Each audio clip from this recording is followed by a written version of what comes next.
우리가 살아가면서 만남이 복입니다. 네. 하나님께서는 복 주실 때 만남을 통해서 복을 주세요. 하나님께서는 사람이 혼자 사는 것이 독처하는 것이 보기 좋지 않아서 여자를 주었습니다. 남자와 여자가 만나서 행복을 누리도록 하나님께서 도우신 것입니다. 그래서 만남은 소중합니다. 왜냐하면 하나님께서는 만남을 통해서 일하시고 역사하시기 때문입니다. 그리고 그 만남을 통해서 하나님의 뜻을 이루어 가시는 것입니다. 그런데 만남 중에서도 가장 중요한 만남이 있습니다. 그것은 어떤 만남일까요? 하나님과의 만남입니다. 네. 아무리 우리가 권세 있는 사람, 부자를 만나면 인생이 필 것 같지만은 오히려 그것이 가진 권세 때문에 망하는 경우가 있고 가진 부호 때문에 망하는 경우가 있습니다. 그러나 하나님을 만나면은 우리는 인생이 끝이라고 생각했을 때에 시작이 되고 불행이라고 생각했을 때에 그것이 영원한 복이 되는 경우가 많이 있습니다. 성경에 나오는 많은 인생들도 하나님과의 만남을 통해서 변화되는 것을 우리는 볼 수가 있습니다. 대표적으로 생각나는 게 수가성 여인입니다. 그가 얼마나 많은 고난이 있었으며 인생의 파란만장한 그런 일들을 많이 겪었습니까? 5번 결혼했다가 이혼했으니까 우리가 그 내용으로 봐도 알 수 있겠죠. 지금 살고 있는 남편도 진짜 남편이 아니었습니다. 그랬던 이 수가성 여인이 우물가에서 예수님을 만나고 그가 변화됩니다. 얼마나 기뻤던지 단 짧은 대화 속에서 그는 기쁨을 찾았고 그 생계 수단이었던 이 물통까지 버려두고 마을로 뛰쳐갑니다.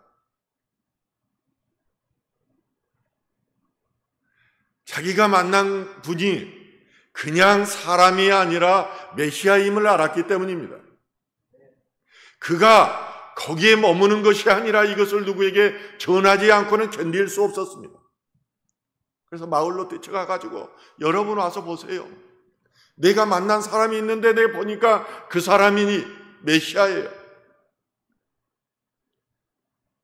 그렇게 그는 예수를 만나고 나서 완전히 변화되었습니다. 사도 바울도 다메섹 도상에서 예수를 만나고 나서 인생이 완전히 뒤바뀝니다. 어떻게 한 인간 오랫동안 축적되었던 지식과 경험, 이성과 학식 이런 것들이 한순간 짧은 몇 마디의 대화를 통해서 어떻게 인생이 완전히 바뀔 수가 있느냐는 것입니다. 보통 이런 것들은 생각하기 힘듭니다. 그는 짧은 몇 마디 대화를 통해서 그가 하나님인 것을 알았습니다. 영리한 바울은 그 안에 생명과 진리가 있다는 것을 금방 알아차렸습니다. 그러므로 완전히 과거 예수를 만나기 전 비포와 애프터가 완전히 다릅니다. 과거는 똥이었다고 심지어 표현합니다. 내가 예수를 만나보니까 과거에 내가 알던 것, 그리고 내가 쌓았던 것, 명예, 신분 이런 것이 다 똥이더라. 대체 예수가 얼마나 가치 있기에 짧은 몇 마디 대화를 통해서 인생이 그렇게 바뀔 수가 있냐는 것입니다. 심지어 그는 자기 목숨 버리는 것도 두려워하지 않았습니다. 예수님의 나머지 11 제자들은 전부 예수를 만나고 성령이 충만함에 그들이 목숨을 버렸습니다. 인생의 모든 것을 버린 것입니다. 우리 인생에서 목숨보다 더 소중한 것이 무엇이 있습니까? 이 목숨 유지하려고 그렇게 발버둥 치는 것입니다. 목숨 유지하려고 죽지 않으려고 그렇게 발버둥 치는 것이에요. 그런데 예수를 만난 사람들이 어떻게 그것도 장기간 만난 것도 아니고 잠깐 만나서 대화 몇 마디 하고 이렇게 변화되어서 자기의 사상, 목표, 인생의 목적이 완전히 바뀔 수 있느냐는 것입니다. 그래서 예수가 완전한 진리이기 때문입니다. 참 진리. 진리 안에 참 생명이 있기 때문입니다. 여러분들도 예배 가운데 매일 그렇게 메마른 예배를 드리다가 어느 순간 말씀 한마디가 딱 꽂힐 때 인생이 변화되는 수가 있습니다. 로고스의 말씀이 레마로 다가갈 때 내 인생이 변화되는 것입니다. 그렇지만은 똑같은 만남이지만 만남을 이렇게 기회로 삼는 사람들이 있는 반면에 어떤 만남을 악연으로 만드는 사람들이 있습니다. 제가 초등학교 3학년 때 담임 선생님이 집사님이었어요. 저는 집사가 교회를 전부 관리하는 사람인 줄 알았어요. 이 선생님은 안타까웠습니다. 학생들이 다 예수 믿고 그들이 구원받기를 바랬습니다. 물론 좋은 방법은 아니었지만 선생님은 우리들에게 교회에 가라고 권면을 계속했었고, 그리고 월요일 날 교회에 출석해서 도장을 받아가지 않는 학생들은 매를 때렸습니다. 저는 그게 이제 매 맞기 싫어서, 그리고 우리 같은 동창들 앞에 나와서 매 맞는다는 게 창피해서 그걸 안 하려고 저는 단 하루도 한 번도 빠지지 않고 예배에 나갔습니다. 우리 교회는 동네에 교회가 없었기 때문에 산을 넘었습니다. 제 기억에는 아마 3, 4km 정도 되는 것 같아요. 그걸 걸어서 눈이 오나 비가 오나 한 번도 빠지지 않았습니다. 그런데 제가 이제 목사가 되고 나니까 그 선생님이 보고 싶어지는 것입니다. 그 선생님이 고마워지는 것입니다. 그 선생님 때문에 내가 예수를 만났기 때문입니다. 가끔 술이 거나하게 취하면 저한테 전화 오는 동창생이 있습니다. 그래서 제가 그 동창생이 통화를 하다가 그 담임 선생님에 대해서 물었습니다. 나는 그 선생님이 보고 싶은데 거기 선생님 연락처 좀 알 수 있니? 그랬더니 자기는 그 선생이 너무 싫대요. 자기는 1년 내내 선생님이 그렇게 교회를 가라고 했음에도 한 번도 가지 않았고 1년 내내 매를 맞았다고 그 선생님이 원망스럽다고 말하더라고요. 저는 그 동창생을 학교를 졸업한 지 만난 적이 없습니다. 그렇지만은 그의 말하는 태도, 그리고 늘 술 취하면은 말하는 그런 걸로 봐서 그는 아마 아주 외롭고 힘들게 살아가는 것 같습니다. 이처럼 복음이 전해지지만은 그 복음을 캐치해서 기회로 삼는 사람들이 있는 반면에 이것을 거부하고 그리고 끝까지 복받기를 거부하는 사람들이 있습니다. 오늘날 특히 문제는 코로나 이후에 많은 사람들에게 복음 전하는 것이 쉽지가 않습니다. 아예 들으려고도 하지 않기 때문입니다.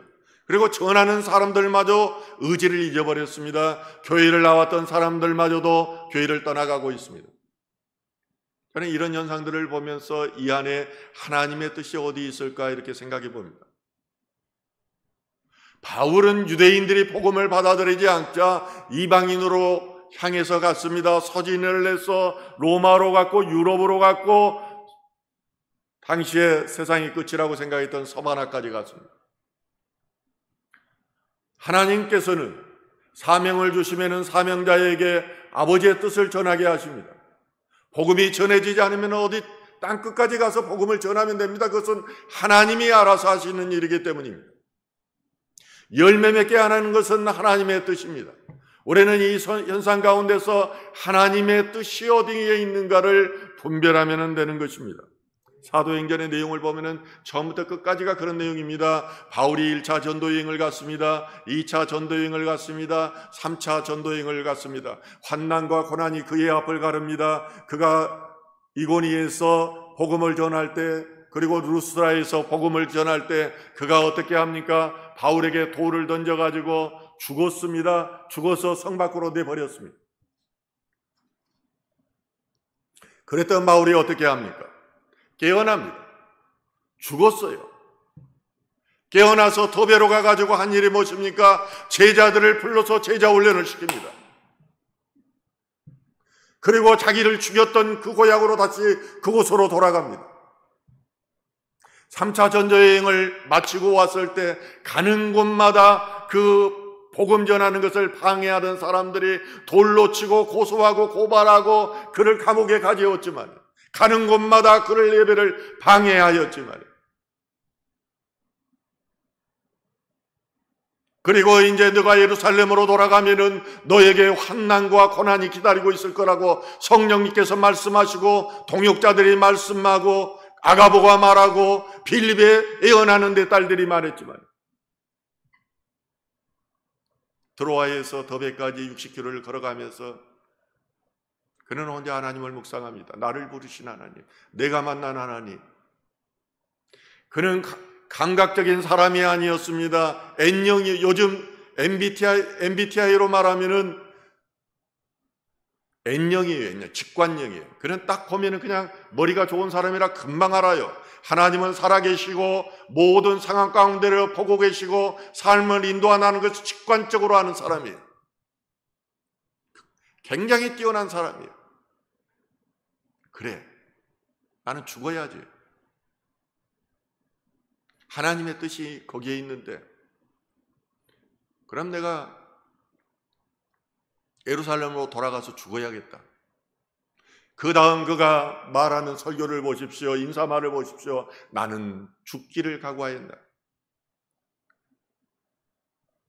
복음이 전해지는 곳에서는 늘 고난과 환난이 따릅니다. 그리고 모함과 시기가 따르는 것입니다. 가짜들은 결국 떠나가게 되는 것입니다. 코로나를 주셔서 한 500만이 생명을 잃었는데 이런 일은 보기 드문 일입니다. 뭐 조그만 새 하나 떨어지는 것도 하나님이 다 관장하시는데 이런 큰 일들에 그냥 우연히 되리라고 생각하십니까? 기독교는 체험의 종교입니다. 말씀으로 그냥 끝나는 것이 아니에요. 인사이트를 줄 뿐만 아니라 성경에 나와 있는 죽은 자를 살리는 것 외에는 저는 성령이 임함에 그런 것들을 대부분 경험했어요. 저는 법학을 공부한 사람이고 증거가 아니면 말하지 않는 사람입니다. 하나님은 그대로 오늘날도 일하세요. 그대로 일하세요. 그것을 하지 않고는 안목의 정욕과 이생의 자랑과 육신의 정욕을 가진 인간이 육적인 쾌락을 즐기고자 살아가는 그 인간이 이 땅 가운데서 명예를 드높이고자 하는 인간이 어떻게 나를 부인해서 십자가 밑을 걸어가며 처절하게 죽기를 각오하고 하나님 사랑을 다짐하고 고백하며 살아가겠습니까?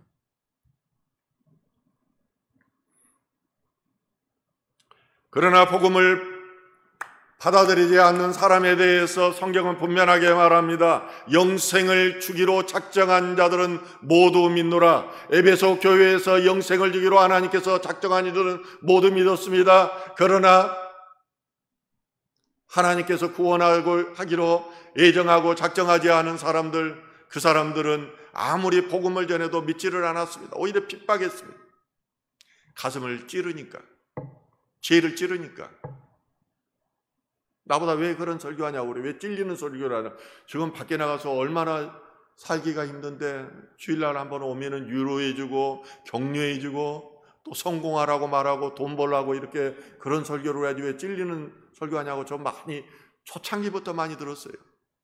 그런데 그것은 나를 드러내는 그런 일이에요. 나는 성경에서 그런 걸 보지를 못했어요. 바울의 설교도 베드로의 설교도 스데반의 설교도 찔림이 없이는 하나님의 말씀을 듣는 것이 아니에요. 전하는 것이 아니에요. 오늘 보면은 광야의 선교사님 이 빌립이 성령의 인도함을 받아서 광야로 나가는 장면부터 시작하고 있습니다. 여기에서 에디오피아 내시 간다게의 그 여왕의 내시를 만나는 장면으로 시작합니다. 빌립이 어떤 사람입니까? 빌립은 여러분 예수라는 사람들 여러 성경에 있습니다. 유다도 많고요. 잘 구분해야 돼요. 예수님의 12제자 중에 빌립이 아닙니다. 7 집사 중에 한 사람 빌립이에요. 이걸 잘 기억해야 돼요. 당시에 스데반 집사가 순교를 당하고 나자 이게 막 환호하는 그 유대인들, 율법주의 그 유대인들이 좋아하거든요. 당시에는 이 통치권자가 밀란을 방지하면은 자기는 별일 없었어요. 어떻게든 밀란 방제 치안 유지를 하고 로마 정부에 세금 잘 내면은 그것이 자기 임무 충실한 거예요. 그래 유대인들의 환심을 저 복음을 전하는 예수 도당들을 쳐면은 내가 인기를 얻고 내가 통치 기반을 오랫동안 유지할 수 있겠구나 해서 또 베드로를 잡아가지고 죽이려고 하잖아요. 그 중에 한 사람이 7 제자들 중에 한 사람이 스데반인데, 이 7 제자들은 다 성령이 충만했습니다. 예수님께서 사역하실 때도 성령이 충만하여서 하셨고, 그리고 예수의 11 제자들뿐만 아니라, 그리고 이 새로 임명을 받은 7 집사에 또 성령이 충만하여서 그렇게 복음을 전했던 것입니다. 성령이 충만해야 복음을 전할 수 있어요. 그는 평신도자였습니다. 성직자가 아니었습니다. 그 사람은 전문적인 구제와 봉사활동을 하는 평신도 사역자였던 것입니다. 그런데 스데반이 돌로 쳐 죽이고 나자 이제 핍박이 가해집니다. 복음을 전하는 자들에 대한 굉장한 핍박이 있자 뿔뿔이 흩어집니다. 디아스포라입니다. 이 사람들이 몇 번에 걸쳐서 이런 디아스포라 사람들이 있습니다. 디아스프레드, 디아스포라, 씨 뿌리는 자의 언어적인 해석입니다. 그래서 빌립 집사도 이제 이 유대와 온 유대와 사마리아와 땅 끝까지 전하라는 말씀에 따라 사마리아로 갑니다. 사마리아가 어떤 곳입니까? 유대인들이 가지 않은 곳이에요. 개취급당했던 곳이요, 부정한 곳이요, 피가 섞인 곳이요, 이방인의 피가 섞인 곳. 그곳으로 빌립이 성령이 충만함에 가가지고 거기에서 복음을 전하고 나자 성령의 인도함을 받아서 광야에서 이 에디오피아 내시를 만나게 된 것입니다. 전에 여러분들 옛날 스페인이나 아랍권 영화를 보면은 여러분들 도움이 되는 부분들이 많아서 저는 그런 걸 많이 봐요. 이 성경을 이해하는 데 도움이 되더라고요. 근데 내시가 재무장관을 맡는 경우가 가끔 있습니다. 내시가 왕명을 전달할 뿐만 아니라 굉장한 그 실권을, 왕하고 얼마나 친하는 자에 따라서 실권은 정해지는 거죠. 그래서 과거에도 대통령이 누구에게 힘을 실어주려고 하면은 일부러 카메라가 비치는 순간에 권력자에게 귓속에다 대고 말하는 장면을 연출하는 거예요. 그런데 이 내시는 당시 지금으로 말하면은 재무부 장관의 역할을 하는 사람이었습니다. 실권자였습니다. 이제 간다게의 여왕의 내시가 예루살렘에 예배를 드리러 왔다가 다시 에디오피아로 돌아가는 길이었습니다. 에디오피아 내시가 어떻게 여기 예루살렘까지 왔을까요? 그것을 보면은 당시에 솔로몬이 있을 때 에디오피아 여왕이 그의 지혜를 듣고 왔다가 돌아감으로써 그 예를 낳았는데, 그 사람이 바로 이 에디오피아에서 왕이 되어 있었어요. 그렇기 때문에 이미 복음이 됐어요. 그렇기 때문에 이 이스라엘로 예배를 드리러 갔습니다. 여기 성경은 내시를 향해서 경건한 하나님을 경외하는 자라고 말합니다. 갓피어스라고 말하는 경건한 자들이 그 당시에는 많았어요. 율법을 완전히 받아들이지 않지만은 할례 의식을 행하지는 않지만은 예수를 믿는 사람들이 경건한 자였어요. 바울이 바로 이 경건한 사람들을 중심으로 복음을 전했던 것입니다. 그런데 이제 이 내시가 병거를 타고 돌아가면서 이사야서를 소리내어 읽고 있었습니다. 이것을 듣는데 성령께서 빌립에게 말합니다. 가서 저 마차에 가까이 다가가라. 그러자 내시에게 빌립이 말합니다. 지금 읽고 있는 내용을 잘 이해합니까? 아니죠. 내가 누가 가르쳐주는 사람이 없는데 어떻게 내가 알겠습니까? 자, 오늘 본문 사도행전 8장 32절과 32절 같이 한번 읽어볼까요? 읽는 성결 구절은 이것이니 일러스되 그가 도살자에게로 가는 양과 같이 끌려갔고 털 깎는 자 앞에 있는 어린 양이 조용함과 같이 그의 입을 열지 아니하였도다. 그가 곤욕을 당했을 때에 공정한 재판도 받지 못하였으니 누가 그의 세대를 말하려 그의 생명이 땅에서 빼앗김이로다 하였거늘. 자, 이사야서 고난의 장입니다. 예수 그리스도의 고난이지만은 선지자가 말한 내용들은요, 해석을 안 해주면 알 수가 없어요. 목사라고 다 성경 말씀 잘하는 것 같죠.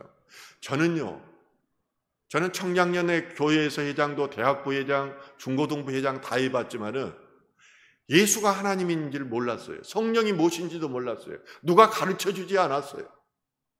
아마 제가 신학교를 가지 않았다면은 저는 그렇게 해서 40대 장로가 됐을 거예요. 하나님의 말씀을 알지 못하면 그렇게 되는 것입니다. 그렇게 되면은 예수 그리스도의 의로 하나님을 예배하고 나를 부인하고 또 무릎을 꿇어서 하나님께 영광을 올리는 것이 아니라 자꾸 내 생각으로 예배를 드리게 되고 내 생각으로 신앙생활을 하게 되는 거예요. 종교인이 되는 거예요. 그런데 오늘 본문 말씀을 알지를 못한 겁니다. 에디오피아 내시는 성경을 읽었으나 뜻을 알지를 못했어요. 그러니까 이 성경 말씀은 로고스가 이렇게 땅으로 빛으로 와가지고 우리 마음에 꽂혀야, 레마로 꽂혀야 되는데 말씀을 이해를 못하니까 이게 어떤 영향도 주지를 못하는 것이면 그냥 문자이고 글자일 뿐이었어요. 그가 말합니다. 나에게 지도해 주는 사람이 없으니 내가 어떻게 말하리요. 호되게옵니다. 이것의 원어적인 의미를 봤더니 길일과 인도하다는 그 두 단어가 합성어로 된 것입니다. 길을 인도해 주는 사람이 없으니 어떻게 내가 알겠습니까? 우리는 신앙생활 하는데도 만남이 매우 중요합니다. 좋은 목자를 만나야 됩니다. 그리고 멘토를, 신앙적인 멘토를 만나야 됩니다. 저는 목회를 하면서도 좋은 그 동역자들을 만나기 위해서 많이 기도하고 또 하나님 안에 있는 분들하고만 친하게 지냅니다. 거의 저는 앞으로 결단을 했어요. 아무나고도 안 만나야 되겠다. 거짓말하는 사람, 약속 안 지키는 사람, 신뢰성 없는 사람은 내가 모욕스럽고 치욕스러워서 안 만나려고 해요. 집사람은 그렇게 하지 말라고 하는데 물론 말을 따라야 되겠지만은 제 마음속에 굉장히 강한 거부감으로 밀어내요. 특히 저한테 마음에 다가오는 말씀은 복 있는 사람은 악인의 길을 쫓지 않고 죄인의 길에 서지 않고 교만한 자와 같이 앉지 않는다는 말씀이 저한테 깊이 다가왔어요. 지금 복음 전할 시간도 없고 하나님의 사랑과 하나님께 영광을 올리며 자랑할 시간이 없는데 왜 쓸데없는데 에너지를 소비해야 하는 것입니까? 그러므로 우리는 잘 만나서 성경 말씀을 배워야 됩니다. 그리고 배우는 사람의 태도도 중요해요. 배우려고 하지 않은 사람은요, 결국 그렇게 왔다 갔다 하다가 교회를 떠나요. 제가 왜 11조 강조하는 줄 압니까? 제가 돈이 필요합니까? 저는 돈 필요하면 하나님이 늘 줬어요. 돈 걱정 하나도 안 해요. 여기 있으면 장학금 주고 다 그렇게 해야지 뭐 크게 나가는 거 없어요. 11조 안 하면은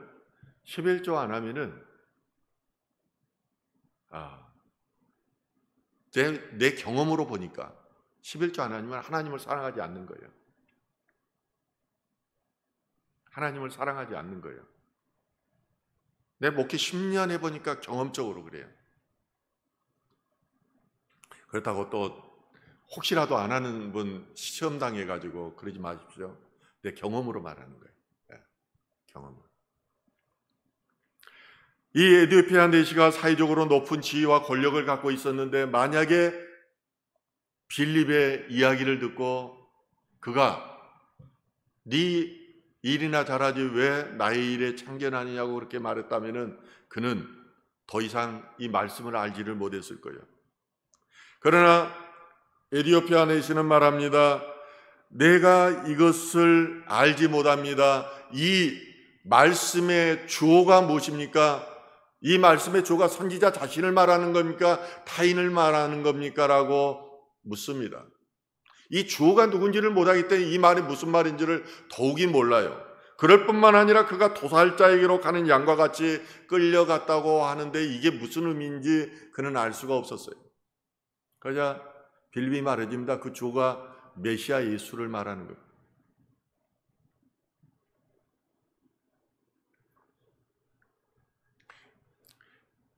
여러분 은혜가 팍 떨어진 것 같은 느낌이 들어요. 제가 11조 이야기해서 갑자기 시험 들어왔습니까? 저 그런 뜻은 아니에요. 그런 뜻은 아니고 여러분 정말 영생에 도달하기 위해서 그 이야기를 했습니다. 그런데 여기에서 말씀을 깨닫게 해주니까 얼마나 놀랐겠어요. 이 내시가요. 주어를 모르니까 주체를 모르니까 이 말을 이해해주지 못했는데 굉장히 이제 본인한테 기쁨이 온 거예요. 그러면은 뒤에 나오는 이렇게 도살자에게 끌려가는 양 같은 그런 의미는 무엇입니까? 이렇게 하니까 이제 그것은 아무런 죄가 없었지 않습니까? 여러분 억울한 일 있으면은 예수를 생각해 보세요. 여러분 예수님보다 더 억울한 사람이 있습니까? 침 뱉기고 모욕당하고 찔리고 또 뭐 피 흘리고 인간이 받을 수 있는 모든 것을 다 당했어요. 모든 것. 그러자 다시 한번 여기에 대해서 이야기해 줍니다. 이사야서 53장 7절은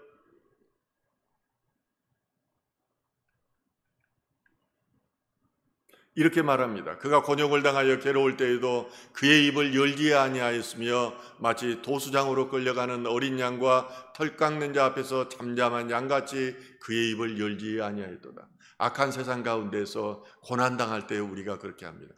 어떤 말을 해도 의미가 없다는 것, 그리고 이것은 너희가 하는 것이 아니라 하나님이 하고 있다는 것을 알을 때 우리는 이렇게 반응합니다.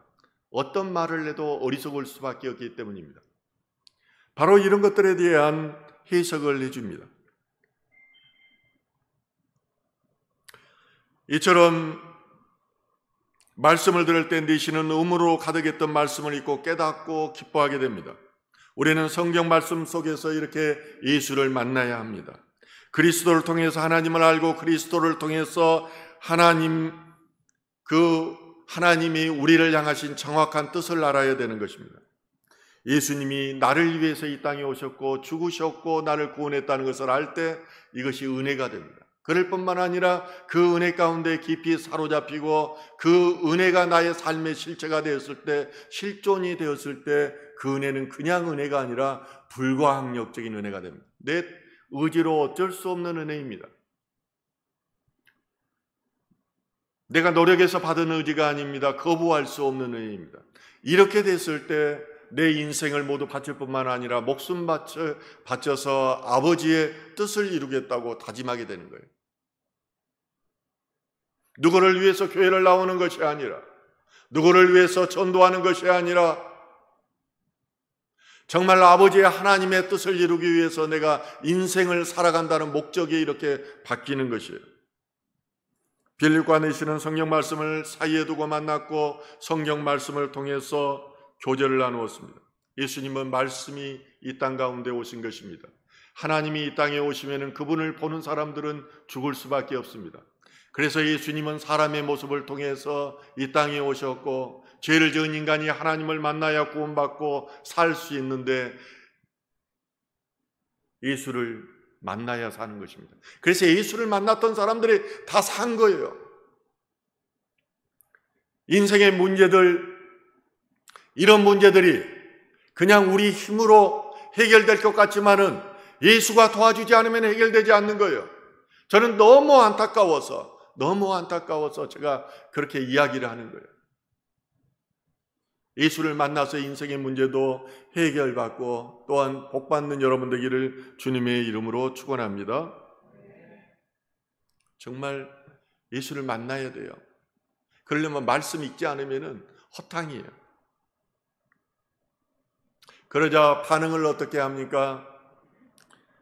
사도행전 8장 36절에 이렇게 말합니다. 길 가다가 물 있는 곳에 이르러 내시가 말하되 보라 물이 있으니 내가 세례를 받음에 무슨 거리낌이 있냐. 빌립은 보잘것없는 사람이요 나그네와 같은 사람입니다. 한 나라의 재무장관이 그에게 말하기를 내가 세례를 받음에 무슨 거리낌이 없느냐.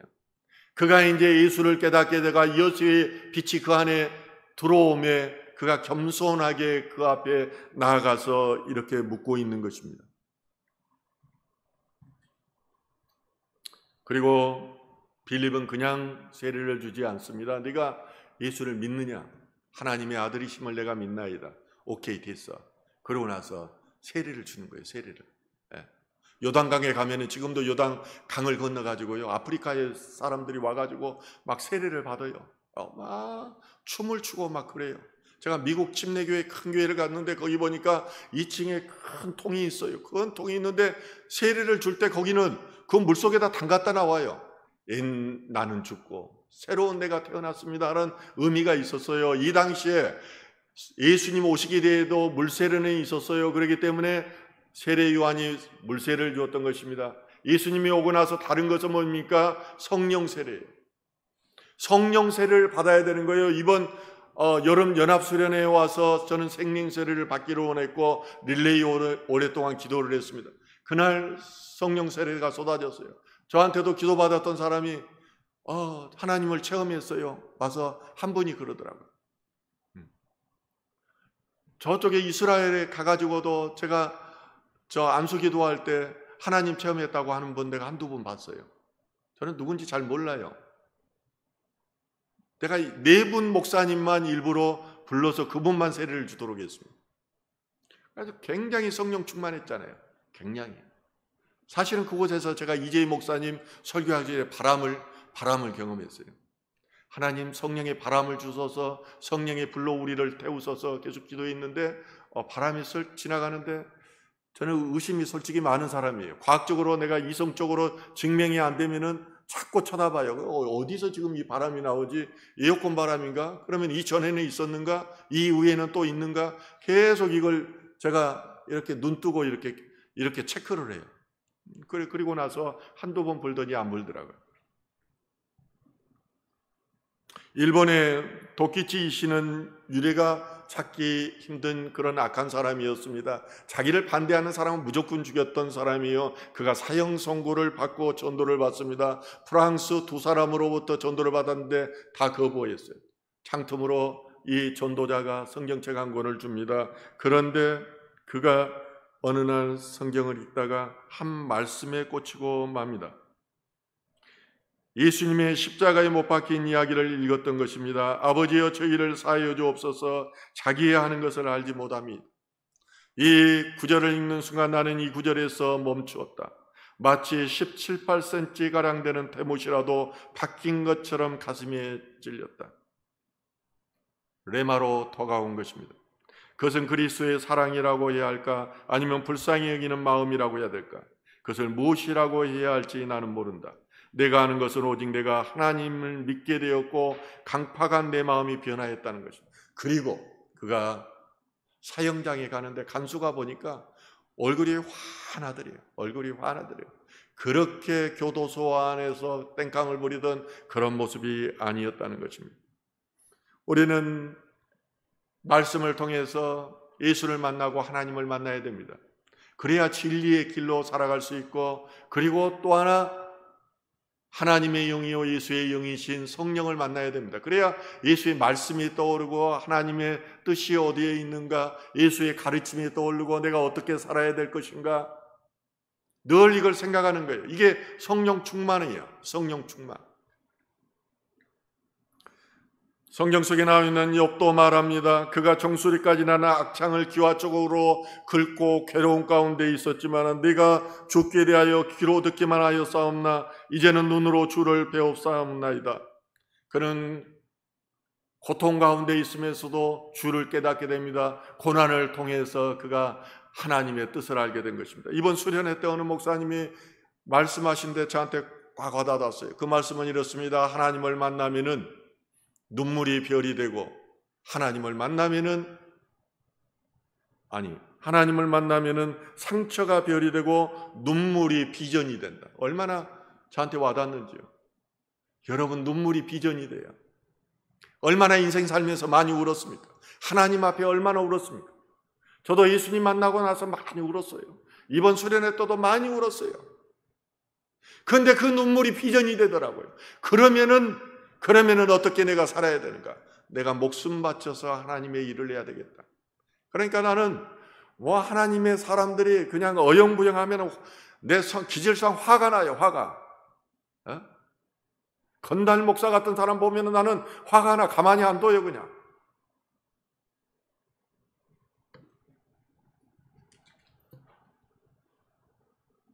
그래서 하나님의 사람들에게 고난이라는 것, 고난의 터널을 지나게 하는 것입니다. 이것을 통해서 나를 돌아보게 만들고 빛의 마음에 하나님의 비전을 품게 만드는 것입니다. 여러분들이 이제 우리가 빌립이 만난 에티오피아 내시를 통해서 그 에티오피아 지역이 복음화되었습니다. 제가 오늘 밤에 이 지역으로 떠납니다. 아프리카 지역에서 가장 복음화된 지역이 남아공이에요. 거기 제가 10년 전에 갔는데 남아공만이 제일 잘 살아요. 여기 중에서 아프리카의 남아공이라고도 하고, 어떤 사람들은 세계를 다 다녀봤지만은 자기가 가장 살고 싶은 곳이 남아공이라고도 해요. 그 다음에 이번에 간 지역이 에티오피아 항공을 타고 제가 가게 됩니다. 그런데 거기 복음화율이 60%예요. 다음이 우간다예요. 우간다에 대해서 제가 복음을 전하게 됩니다. 대통령부터가 거기는 기독교인입니다. 우리는 빌립을 통해서 아프리카 지역에 복음이 전파되고 그것이 복음화의 첫 열매가 되었던 것을 보게 되는 것입니다. 우리 또한 하나님을 만나고 예수님을 만나고 성령님을 만나서 우리의 삶이 변화되고 정말 우리가 행복하고 또 형통해야 될 것 아닙니까? 그런 복받기를 주님의 이름으로 축원합니다.